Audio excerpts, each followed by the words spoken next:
আসসালামু আলাইকুম রহমতুল্লাহ বরকাত। সম্মানিত বিওয়াস, জুমার নামাজ আদায় করছি। জুমার নামাজ আদায় করার পর একটু পর জুমার পরে পর্যন্ত একটা প্রশ্ন করব, ইসলামী প্রশ্ন। দেখি সে পারে কিনা।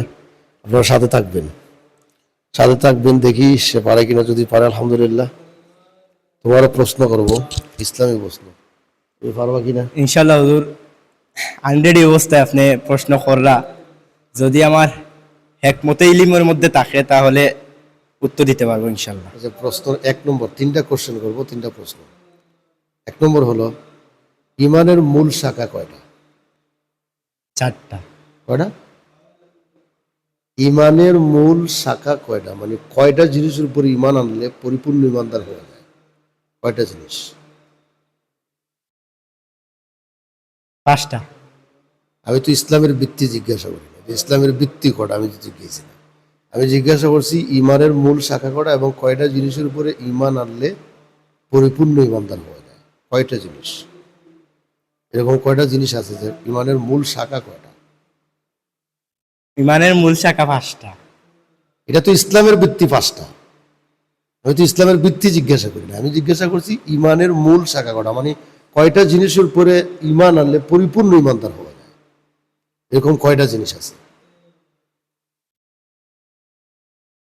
পারবেন না?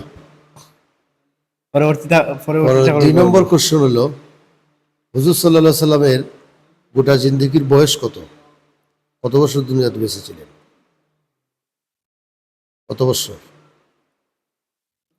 হুজুর সাল্লাল্লাহু আলাইহি সাল্লামের, আমাদের নবীর বয়স কতদিন ছিল? উনি কতদিন দুনিয়াতে বাঁচছেন? 63 বছর। 63 বছর। 63 বছরের মাঝে মক্কায় কত বছর এবং মদিনায় কত বছর? মক্কা সেটা হুজুর মানে মাইন্ড নাই হুজুর। মাইন্ড নয়, আপনারা কমেন্টের মাধ্যমে কিন্তু বলবেন। 3 নম্বর প্রশ্ন হলো, 3 নম্বর কোশ্চেন হলো, গোসলের ফরজ কয়টা? 3টা। কি কি? 1 নম্বরে কুলি করা, 2 নম্বরে নাকের নরম জায়গায় পানি পৌঁছানো, 3 নম্বরে সমস্ত শরীর ধৌত করা। আলহামদুলিল্লাহ, 3 নম্বরটা হয়েছে, কিন্তু 2 নম্বরটা, 1 নম্বর এবং 2 নম্বরের কোনো সঠিক উত্তর পায় নাই। আপনারা যারা ভিডিওটি দেখবেন কমেন্টের মাধ্যমে উত্তর দেবেন ইনশাল্লাহ। পরবর্তী ভিডিও আসবে ইনশাল্লাহ। ভিডিওটি সাপোর্ট করবেন এবং ফলো করবেন, শেয়ার কমেন্ট করবেন। সবাই ভালো থাকেন, সুস্থ থাকেন। আসসালামু আলাইকুম রহমতুল্লাহ।